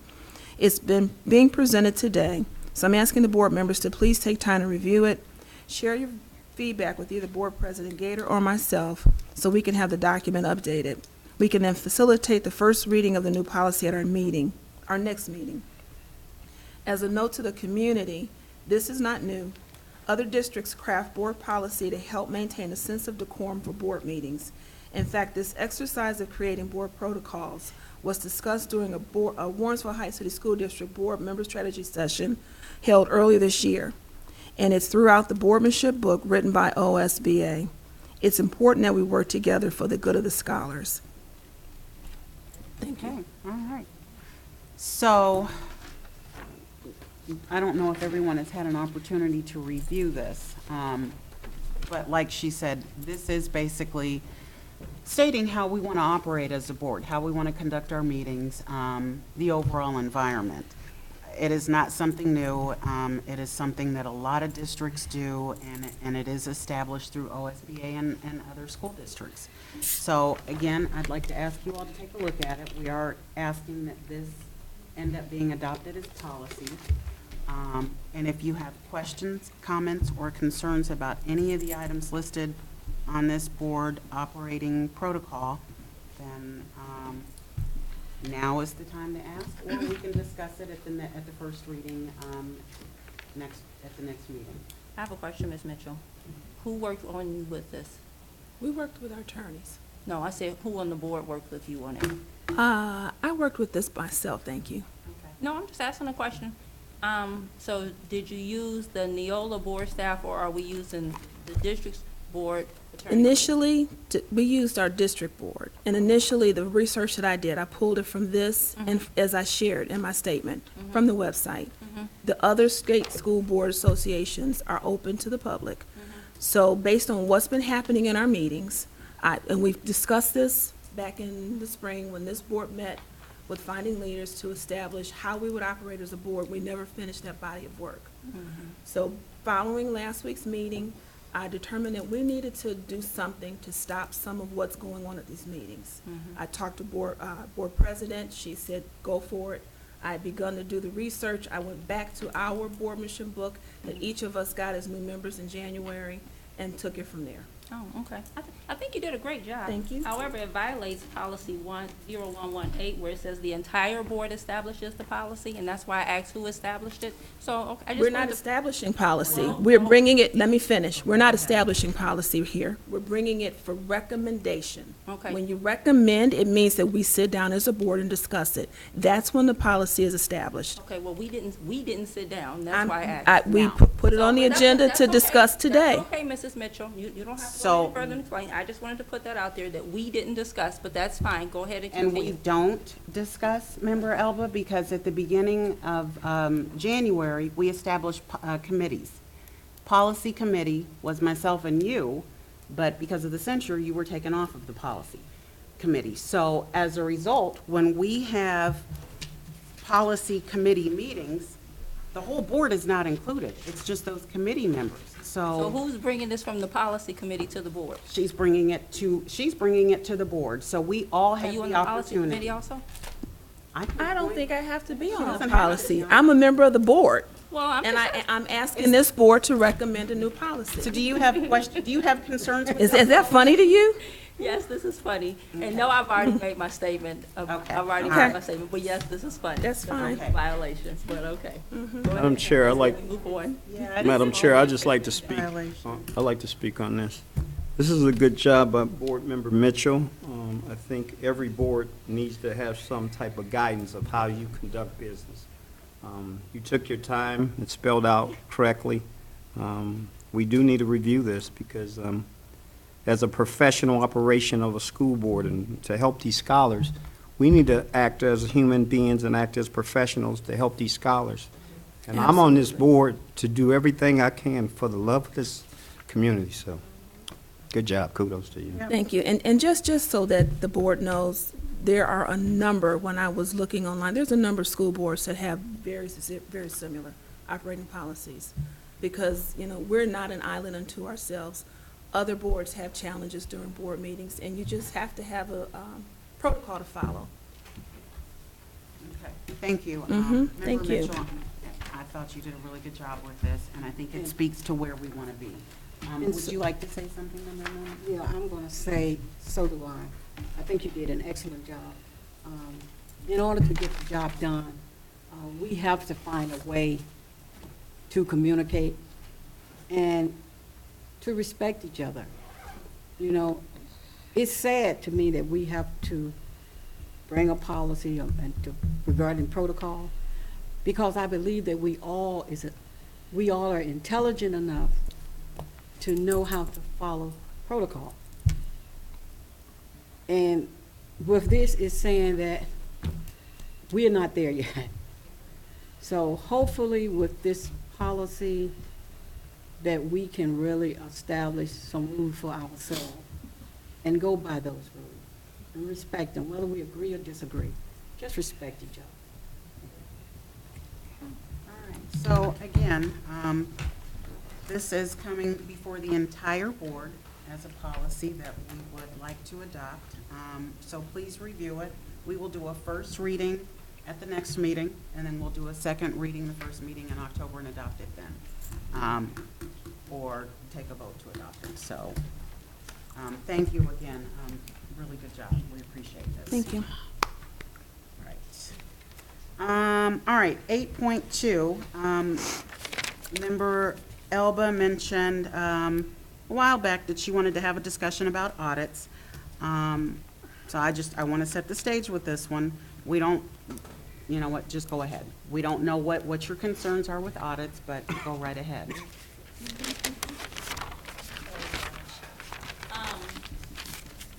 I'm sure, I don't know what you guys know, but we're supposed to have an audit between treasurers, in case anyone didn't know that.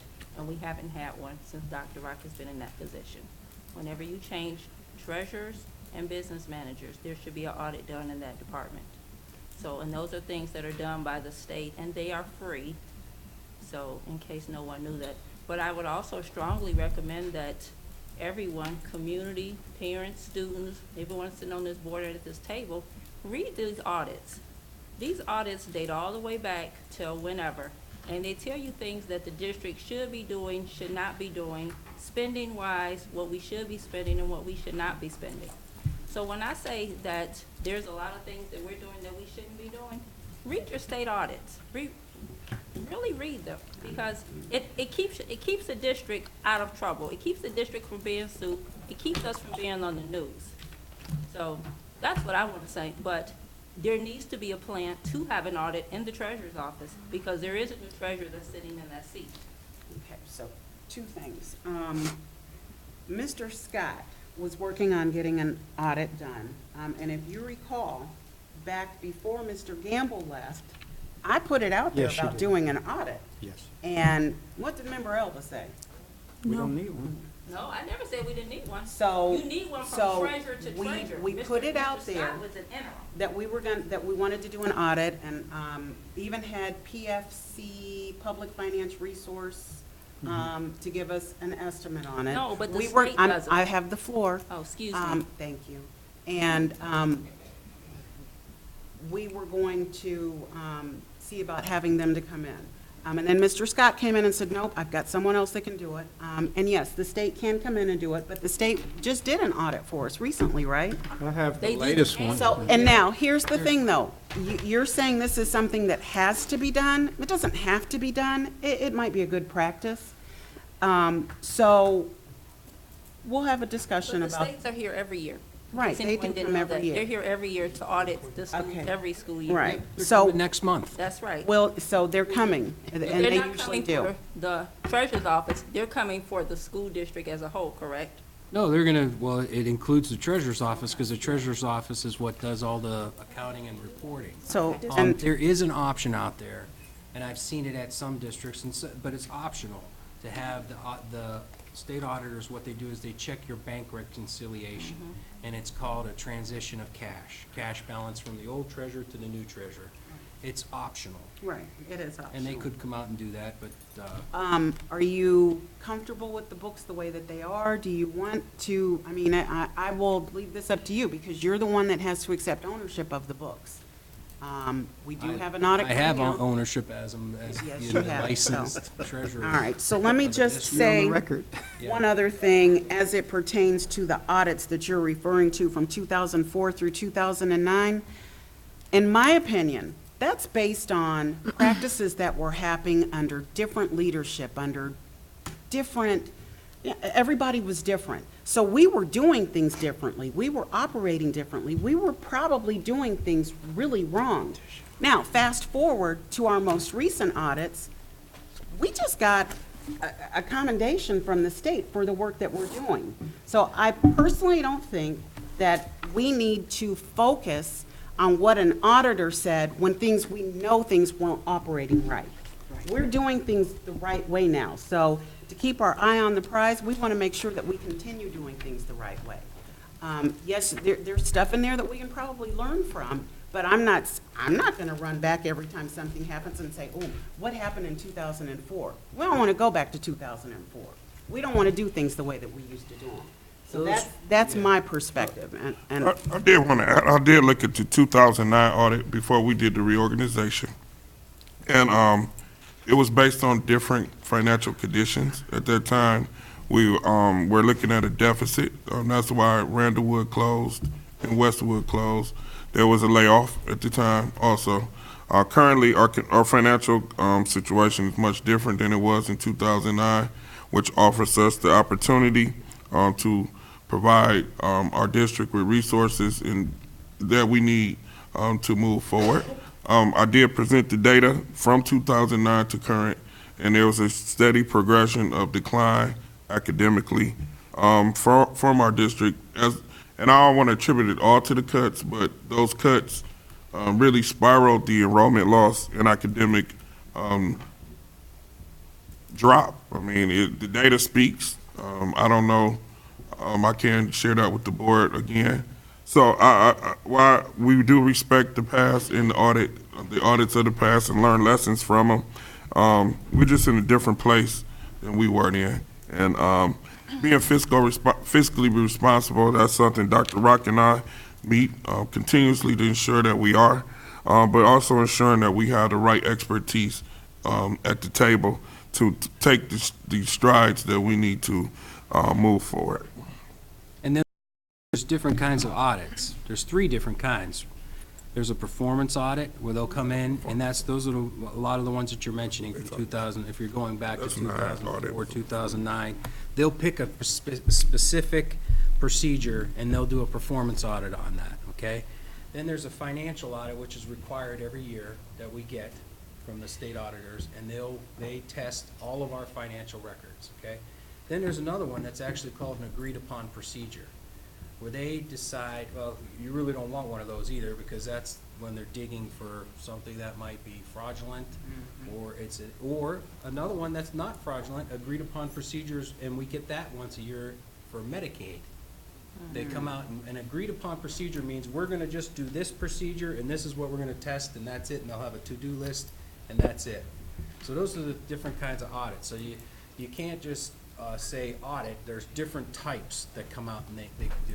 And then, like I said, it's optional for the treasurer's office. It's called a cash transition, and it's the transition from the prior treasurer to the new treasurer. But that would have been, you would have had to have that in action beforehand, or, I mean, it's after the fact now. But I've seen it where usually the treasurers will request it, because they want to be comfortable to say that, okay, whatever happens from today forward is mine, and whatever was before. But I did my due diligence looking at your audit reports and felt comfortable with just starting without that for my option. Okay. But it is an option of the board too. If you wanted to do that, you could have. And when I looked back 3 years, and you had unqualified opinions for 3 years, which means it's a clean audit. There's no problems. And then I even went back further. I had it written down somewhere. I think it's been like 9 years that we've had clean audits. I could double check that though. Okay. All right. Mr. Jolly, I just want to say one thing. The reason Randallwood and Westwood closed, it wasn't because of budget cuts. It was because of low enrollment. Randallwood closed because there was a gas leak over there, and it was unsafe. It was hot in the summer and cold in the winter. That was Randallwood. Westwood closed because there was a drop of enrollment, and it wasn't enough kids to fill all these buildings.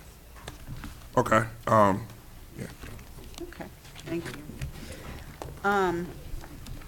All right, so is there any other discussion about audits, or can we move on to athletics? Well, I have another question. This is kind of going back. Is this still about audits, though, or is No. this something different? It was something different. No, and I'm not even going to ask the question about the athletics. I'm not even gonna ask that. Okay. But I have a question for you. Spot subbing. When they spot sub for 2 hours, do they get paid the full day? No, they should get half a day on spot sub. Anything over 4 hours, it should be a full day. Was anybody monitoring that? I'm not sure. I'm not sure. Did someone bring this to your attention? What's the reason that you're asking this question? I just need to know about our finances. Okay. So that is, thank you for bringing to our attention. That's something that we do need to take a look at and see. Well, are you talking about, I want to be clear. $25 spot It's sub a for difference teachers? between spot subbing Yeah. and substitutes. I want to be Right. clear. So spot subbing is when a current teacher covers a class with a teacher who's absent. So that's monitored by the principal on the spot subbing. The substitute also is monitored by the principal. So I will come back to the board with what the procedures are for that and how it's being monitored, because I'm not clear on exactly how each building does it. Is there any other information that you're going to need about the spot subs? I want to know the financial piece of it. From my understanding, it was just a large amount of money spent on spot subbing. So I want to know about the Yeah, that was coverages. I do know at the high school last year was a large amount of coverages. There was a lot of absences. A tremendous amount of absences last year at the high school. 13 staff members left, and we did cover their classes. So it was an exorbitant amount, I think, the last 2 months of school at the high It's school. negotiated item though, right? That's negotiated. Well, you get a spot sub when you don't have a substitute. So, an example, if we don't have a teacher, say Miss GT not here, we don't have a teacher, Miss Barnes would take a class, Mr. Jolly would take a class, Ms. Rudolph would take a class of her schedule, $25 per class, a period. Is that correct? This hour. It's $25 per period.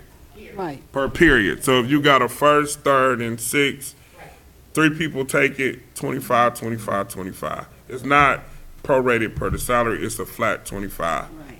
The substitutes are either full day or half a day. So we get a full day sub, it's $195 a day, up to 10 days, 125 after 10. So break it in half, that's how it's done. Okay. All right. All right, so, what the heck? They'll be right there. That's it, spot subs, that was kind of off the cuff, so, you can get back to on that. I just, Good. All right, discussion, thank you, of staff and student recognition. I want to start that. Go right ahead. got a question. Hold, wait a minute, hold on. We're going to move on to the agenda item. That's fine. It was on the Okay. agenda item. I don't see it on this agenda. I saw it on another agenda. What's that? Created position. I would address that. That position was pulled off the agenda. There's more research that needs to be done on it. Was that ever discussed with the union before? From my knowledge, no. Oh, It's taken off. We're moving on to item 8.4. it's on my agenda. I didn't know Okay. it was taken. Okay, yeah, it was taken off. 8.4, No, discussion. I just wanted, She did say that. I said, no, it was taken off. No, it's fine. It was taken off the agenda. There's more research, Tracy said she that didn't needs to have be one. done. So we will bring it to the board when it's ready. Don't we all get the agendas in here? You have, which agenda are you looking at? The one that they gave to us? I'm the one that was live. Okay, all right. But We're going to move right along because not on it's this getting agenda. late, and I'd like our meeting to be done. So 8.4 is discussion of staff and student recognition. yes, I just wanted to just have a discussion on how we will recognize staff and student recognition. We are looking at, with student recognition, is reinstituting the Spur Corps. That was a program that was done 25, 30 years ago, which it recognized students at each school for academic performance. So we're in the process of getting the information we need so that would be a way that we recognize students at all schools. We're still deciding how we're going to do the board meeting recognition of staff. We'll meet with OPSI tomorrow to talk about some different things. And we'll be meeting with WEA to try to talk about how we can recognize staff. We don't want it to be a show. We want it to be genuine. We want it to be something that's meaningful to people. So we're going to go back to the drawing board, talk to them, see how we could come up with a process to do it in a way that's dignified for all. But the Spur Courts, we'll be coming back with more information about that. All the alumni here are familiar with Spur Corps, which really inspired students when we were in school to do well. So it's not the honor roll or merit roll. It's a different way that students are recognized. So it's not strictly on grades, but grades is part of it. So we'll be bringing that proposal to you soon. All right, and I'm going to apologize to you, Mr. Jolly. Go ahead and address whatever it was about the position. Yeah, I did. I just wanted to address the board because I did have some concerns about the position.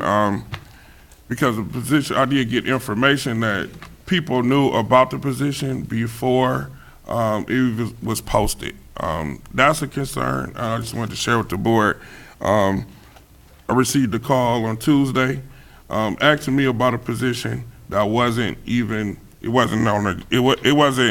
on the agenda, so no one really knew about it. So I just wanted to share with the board, all the board members, that as we work together, the board, as you all know, the board agenda is kind of moving. As we get information, I'll try to share it with you. But it is a concern that before it could become live, we were fielding questions about the agenda before it became live. So I just wanted to share that with the board. And let me just say this, board, as I mentioned earlier, the agenda is available to the board pretty much as soon as we finish with our agenda planning meeting. So as you see things coming on, if you have questions, the best person to go to, best people to go to is either Mr. Jolly or Dr. Rock or myself. We don't go to, anybody else. This is who we get our information from. So again, the agenda, it's just a draft until we make it live. And Maddie likes to try and have it done by Wednesday at noon.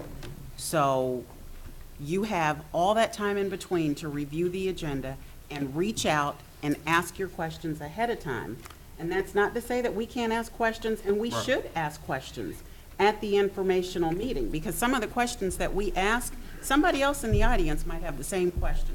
So I encourage you to ask questions, but as you hear things, rumors, whatever, get it clarified so that the information that we're putting out there is the right information, not rumors. So I'm sorry that information got out. I don't know. Yeah, I don't know. I just It wanted is what to it share is, that. But at this point, you guys are going to go back and make sure that you've had the proper discussions with the right people before it comes to the board. Exactly. right. We did, it wasn't handled, we were trying to rectify the situation. Yeah, okay. All right, so I know this was a long meeting, and I'll be real honest, this is the way an informational meeting in most cases should be. These meetings should be long, and the next meeting, 2 weeks from now, we should breeze right through it because we've asked all the questions we need to ask. So at this time, let's see here, do we have any, do we have any correspondence, Dr. Rott? No, ma'am. No correspondence, all right. Upcoming board meetings, so we do have as we mentioned earlier, a committee meeting, budget and finance meeting on September 14th. You will be doing a notice. Yes. Just unofficially, would board members prefer to just send out a notice for all committee meetings? Are we good with that? I'm fine with that. It's not mandatory, it is best practice. So let's just agree that from here on out, if you have a policy meeting, Building and grounds, we always sent it out, maybe I didn't get it to you. Yeah, it has to go through Alicia, though. Oh, I'm Doesn't go sorry. through Pacey. Alicia said she wouldn't Yeah. handle it, but I'll tell her. No, Alicia handles all meeting Okay. notices, She so. said not for me. Okay, all right. So next meeting is September 14th, and then after that, it's September 15th, strategic planning session. This is our third session. We have one more after that. And then our next regular meeting will be September 22nd. Informational is October 13th. I want to thank everybody for coming out. And I know we still have to adjourn, but I want to acknowledge a few people. We have Councilman Howard here. I'm sorry, I just drew a blank on your last name. Stewart. Councilman Stewart is here from City of Warrensville. We've got Mr. Merritt here, former board member. Councilman Mitchell, thank you for your kind words and for being here as well. Michael Carter is here from the YMCA. We have Cheryl Henderson from OPSI, and, Pam, I don't have my glasses on, Pam, but I see you. Pam Barnes is here from WEA, and everybody else. Thank you so much for coming out. At this time, can I please have a motion to adjourn? Madam Chair, I move that we adjourn this meeting, September 8th, 2016, informational. Okay. Second. And I need to talk to you. Second. Second. Talk to Pam, and then I need to bend your ear. Okay, it's been properly moved in second. Dr. Rock, would you please call the roll? Mrs. Moomin? What did you say? Mrs.